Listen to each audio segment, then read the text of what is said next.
Hello बच्चों, मैं हूं आपकी हिंदी टीचर अंजू मैडम और मेरे क्लास में आप सभी बच्चों का हार्दिक स्वागत है। हिंदी व्याकरण के अंतर्गत हम लोगों ने शब्द किसे कहते हैं यह पढ़ लिया है। इसके साथ ही साथ शब्दों का वर्गीकरण के आधार क्या है इसकी भी मैंने चर्चा की है। तो जिन बच्चों ने इस वीडियो को नहीं देखा है वे डिस्क्रिप्शन बॉक्स में जाएं, क्योंकि मैंने शब्द और शब्दों के वर्गीकरण से संबंधित वीडियो का लिंक जो है डिस्क्रिप्शन बॉक्स में दे दिया है, ताकि कोई भी बच्चा अगर इस वीडियो को देखना चाहे तो लिंक को क्लिक करके देख सकता है। शब्द किसे कहते हैं, शब्द का वर्गीकरण के आधार क्या है, इसे भली भांति समझ सकते हैं। तो मैंने आपको पहले ही बता दिया था कि मैं शब्दों के वर्गीकरण के जो 4 आधार हैं, अर्थ के आधार पर शब्दों का वर्गीकरण, रचना के आधार पर शब्दों का वर्गीकरण, उत्पत्ति या स्रोत के आधार पर वर्गीकरण और रूपांतर के आधार पर शब्दों का वर्गीकरण, इन चारों आधार से संबंधित मैं अलग अलग वीडियो आप लोगों को प्रोवाइड करूंगी। तो आज मैं शब्दों का वर्गीकरण के अंतर्गत अर्थ के आधार पर शब्द कितने प्रकार के होते हैं इसकी चर्चा करूंगी। तो चलिए आरंभ कर रही हूं आज का यह विषय। देखिए, अर्थ के आधार पे मैंने आप लोगों को पिछले वीडियो में क्या समझाया था कि अर्थ के आधार पर हम शब्द को 2 भागों में बांट सकते हैं, पहला सार्थक और दूसरा निरर्थक। इसके साथ ही साथ सार्थक शब्द के कितने रूप हैं इसकी भी मैंने चर्चा की थी, आप स्क्रीन पर देख सकते हैं। तो क्या है देखिए, एकार्थक शब्द, अनेकार्थक शब्द, विपरीतार्थक शब्द, श्रुति सम भिन्नार्थक शब्द, अनेक शब्दों के लिए एक शब्द, पर्यायवाची शब्द। तो ये हैं सार्थक शब्द के कितने रूप होते हैं। तो अब चलिए इसकी चर्चा आरंभ करती हूँ। देखिए, शब्द के भेद अर्थ के आधार पे सार्थक शब्द और दूसरा क्या है, निरर्थक शब्द है। पिछले वीडियो में मैंने किसी की भी परिभाषा आप लोगों को नहीं बतलाई थी, लेकिन आज मैं आप लोगों को लिखकर समझा रही हूँ। खूब ध्यान से देखिए और ध्यान से सुनिए भी। देखिए, सार्थक शब्द का अर्थ क्या होता है, सही अर्थ, ठीक अर्थ, उसे क्या कहेंगे, सार्थक, उचित अर्थ। तो परिभाषा क्या है, देखिए, उन शब्दों को सार्थक शब्द कहते हैं जिनसे किसी अर्थ का ज्ञान होता है। यानी हम लोग सार्थक शब्द किसे कहेंगे, उस शब्द को सार्थक कहेंगे जिस शब्द से हमें उसके अर्थ का बोध हो। जो भी शब्द यहाँ उल्लेखित किया जाएगा उसका एक अर्थ होगा। बिना अर्थ के शब्द को हम लोग सार्थक कभी नहीं कहेंगे, वह किस श्रेणी में चला जाएगा, निरर्थक की श्रेणी में चला जाएगा। लेकिन किसी भी शब्द का अगर अर्थ निकलता है तो वह सार्थक शब्द की श्रेणी में आ जाएगा। उदाहरण से समझिए, जैसे कमल एक फूल का नाम है, कलम पेन जिससे हम लिखते हैं, आम एक फल का नाम है, राम एक व्यक्ति का नाम है। यानी यहाँ पर प्रत्येक शब्द का एक अर्थ है, इसीलिए ये सभी सार्थक शब्द हैं। तो सार्थक शब्द क्या हुआ, जिससे हमें किसी अर्थ का बोध होता है, किसी अर्थ का ज्ञान होता है। ठीक इसका उल्टा हम निरर्थक शब्द की परिभाषा में कहेंगे।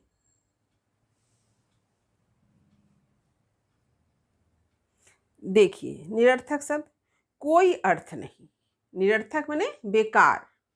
हम लोग कहते हैं ना, सब निरर्थक है, यानी सब बेकार है, सब व्यर्थ है।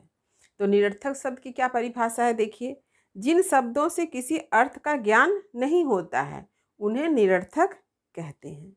यानी यहाँ पर इस श्रेणी में जिन शब्दों को रखा गया है उसका कोई अर्थ नहीं है, उससे कोई अर्थ नहीं निकलता है, इसीलिए इसे निरर्थक कहते हैं। उदाहरण आप देखिए, ठल, ठलम, कल इत्यादि। तो इसमें यहाँ पर इसका कोई अर्थ हमें नहीं प्राप्त हो रहा है इन शब्दों से, इसलिए हम इसे क्या कहेंगे, निरर्थक शब्द कहेंगे।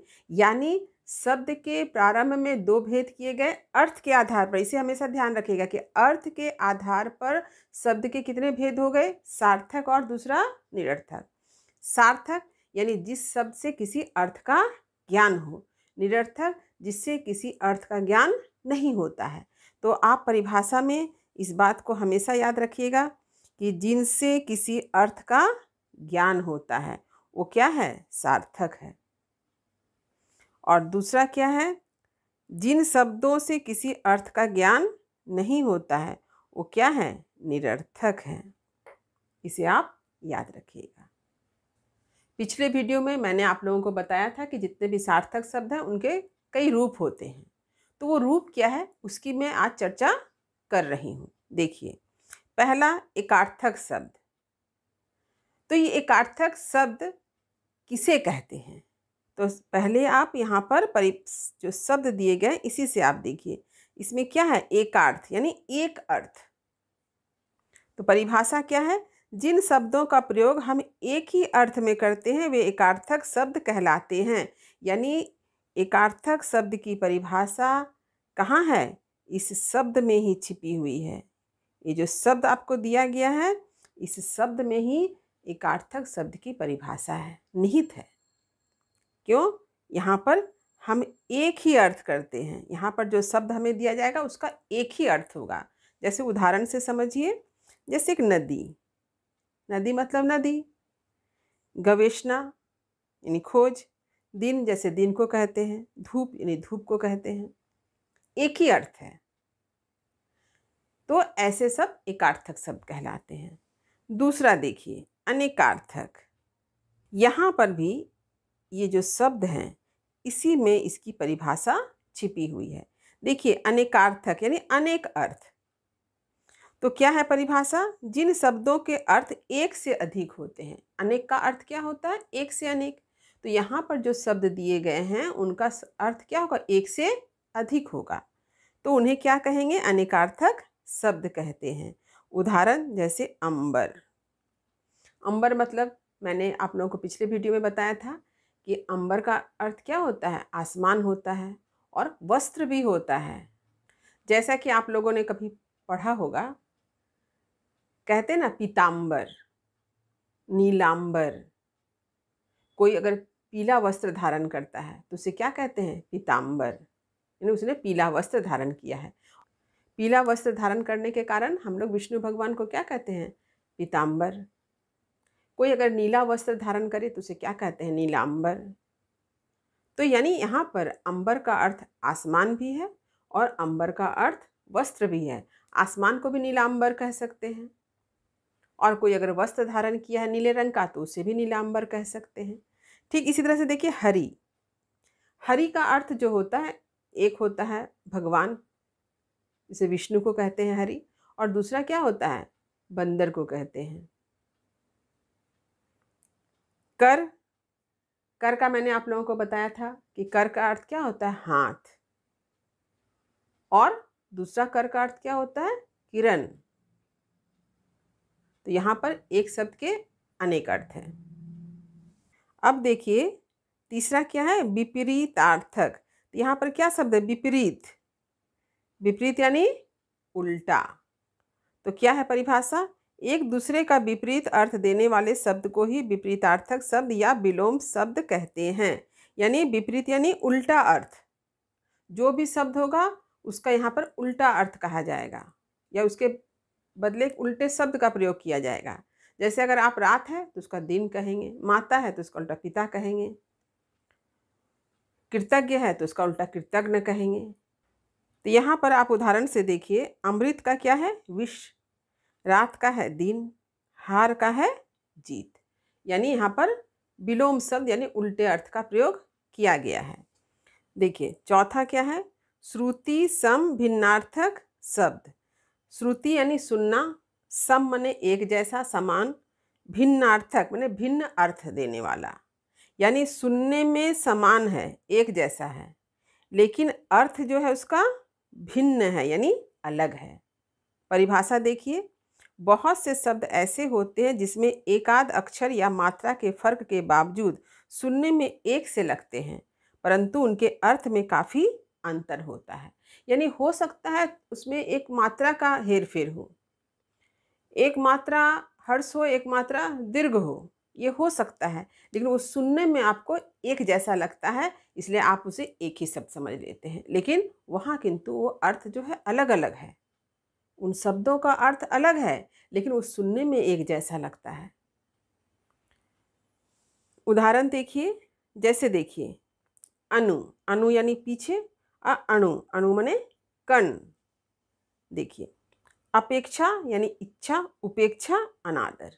हिंदी व्याकरण में बहुत सारे शब्द ऐसे मिलेंगे जो आपको सुनने में एक जैसे लगते हैं, लेकिन उनका अर्थ अलग अलग होता है। इसीलिए इन्हें कहा गया है श्रुति सम भिन्नार्थक शब्द। अब अगला देखिए, अनेक शब्दों के लिए एक शब्द। मैंने पिछले वीडियो में बतलाया था कि अनेक शब्दों के एक शब्द जो है ये आप लोगों ने क्लास 1, 2, 3, 4, 5, 6 ऐसे क्लास में प्राय व्याकरण में पढ़ा है। हिंदी के प्रत्येक कहानी कविता के पाठ के अंत में ऐसे व्याकरण से संबंधित प्रश्न दिए जाते हैं और बच्चों को पढ़ने में भी बहुत आनंद आता है। तो ये क्या है, अनेक शब्दों के लिए एक शब्द, यानी बहुत सारे शब्द दिए जाएंगे, उसके बदले आपको एक शब्द लिखना है। यानी कोई वाक्य है, वाक्यांश है, उसे आप संक्षेप करके एक शब्द लिख रहे हैं। तो ये हो गया अनेक शब्दों के लिए एक शब्द। परिभाषा देखिए, जब किसी वाक्य, वाक्यांश या समूह का तात्पर्य एक शब्द द्वारा अभिव्यक्त किया जाता है तो उसे अनेक शब्दों के लिए एक शब्द कहते हैं। जैसे जो विश्व भर का बंधु है, तो ये एक वाक्य देखिए, जो विश्व भर का बंधु है उसे क्या कहेंगे, विश्व बंधु कहेंगे। दूसरा, जो दूसरों के अधीन हो उसे क्या कहेंगे, पराधीन कहेंगे। तो अनेक शब्दों के लिए एक शब्द पर भी मेरा एक वीडियो यूट्यूब पर अपलोड है और उसका भी लिंक आपके डिस्क्रिप्शन बॉक्स में दिया गया है। आप इस वीडियो को देख सकते हैं और सारी बातों को अच्छी तरह से समझ सकते हैं। ये सारे प्रश्न जो हैं, अनेक शब्दों के लिए एक शब्द, ये बहुत ही इम्पॉर्टेंट विषय है। सिर्फ यही नहीं, आज मैं जिन सारे शब्दों की चर्चा कर रही हूँ, ये सारे के सारे प्रत्येक कक्षा के लिए, स्कूल, कॉलेज, प्रतियोगितामूलक परीक्षा के लिए बहुत बहुत इम्पॉर्टेंट है। आने वाले समय में मैं प्रत्येक विषय पर एक अलग अलग वीडियो आप लोगों को प्रोवाइड करूंगी ताकि आप डिटेल्स में इन सारी चीज़ों को जान सकें। चलिए आगे बढ़ते हैं। देखिए, पर्यायवाची शब्द। पर्याय यानी उसका अर्थ। पर्याय का अर्थ होता है बदले में आने वाला, यानी इसके बदले क्या आएगा। तो परिभाषा देखिए, वे शब्द जिनका अर्थ समान होता है, अर्थात अर्थ की दृष्टि से लगभग समानता रखने वाले शब्द पर्यायवाची कहलाते हैं। ये भी काफ़ी इम्पॉर्टेंट है। आप लोगों ने हमेशा से अपने हिंदी की कहानी कविता के पाठ के अंत में जो प्रश्न दिए जाते हैं, वहाँ पर व्याकरण संबंधी जो प्रश्न होते हैं उसमें पर्यायवाची शब्द लिखने को जरूर दिया जाता है और परीक्षा में भी ऐसे प्रश्न पूछे जाते हैं। तो ये भी बहुत ही इम्पॉर्टेंट है। देखिए उदाहरण देखिए, जैसे आग है, आग का क्या लिखते हैं, अनल, पावक, अग्नि। हवा का वायु, समीर, अनिल। तो इस तरह से हम लोग एक शब्द का क्या करते हैं, एक से अधिक अर्थ लिख रहे हैं। तो ये है पर्यायवाची शब्द। तो इनके अतिरिक्त सार्थक शब्दों की श्रेणी में कुछ अन्य शब्द भी आते हैं जिसकी चर्चा मैंने पिछले वीडियो में नहीं की थी, लेकिन आज मैं यहाँ पर कर रही हूँ ताकि आप इन सारे शब्दों से परिचित हो सके। देखिए क्या शब्द है। देखिए शब्द है समूहवाची शब्द। समूह जानते हैं आप लोग, झुंड को कहते हैं समूह। तो ऐसे शब्द जो एक समूह का प्रतिनिधित्व करते हैं, ऐसे शब्दों को कहते हैं समूहवाची शब्द। तो जैसे उदाहरण देखिए, गट्ठर। गट्ठर शब्द का प्रयोग हम लोग किस रूप में करते हैं, लकड़ी के लिए करते हैं। जैसे कोई लकड़ी का कोई भारी बोझ लेकर आ रहा है, बहुत सारी लकड़ियां हैं, तो वो क्या कहते हैं, लकड़ी का गट्ठर लिए आ रहा है। तो ये क्या है, लकड़ी के एक समूह का प्रतिनिधित्व करने वाला शब्द है। ठीक इसी तरह से देखिए गुच्छा। गुच्छा शब्द जब हम कहते हैं, चाबी का गुच्छा ले आओ, यानी वहाँ एक चाबी नहीं है, एक से अधिक चाबी है, वहाँ भी एक चाबी का समूह है। ठीक इसी तरह से देखिए अंगूर। अंगूर का गुच्छा, यानी एक में बहुत सारे अंगूर को जब हम एक डाली में होती है तो वहाँ कहते हैं अंगूर का गुच्छा। ठीक इसी तरह से देखिए गिरोह। गिरोह शब्द का भी प्रयोग जो है एक समूह के लिए किया जाता है, जैसे चोर का गिरोह, डाकू का गिरोह, माफिया का गिरोह। तो जैसे यहाँ मैंने शब्दों का उल्लेख कर दिया है। तो ये हैं समूहवाची शब्द। अब चलिए आगे बढ़ते हैं। देखिए ध्वन्यार्थक शब्द। तो यहाँ पर आप यहाँ समझ ही रहे होंगे ध्वन्यार्थक में क्या है, ध्वनि शब्द जुड़ा हुआ है। यहाँ पर ध्वनि शब्द निहित है। ऐसे शब्द जिनका अर्थ ध्वनि पर आधारित हो ध्वन्यार्थक शब्द कहलाते हैं। जैसे देखिए, जैसे शेर है, शेर की आवाज़ को हम लोग क्या कहते हैं, दहाड़ना कहते हैं। यानी शेर के गले से जो ध्वनि निकल रही है उसका हम लोगों ने एक नाम दिया है, उसके लिए एक शब्द का प्रयोग करते हैं। वो शब्द क्या है, दहाड़ना।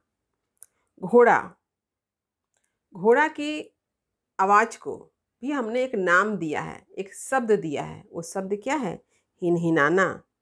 मेढक का टर्राना, बिजली का कड़कना।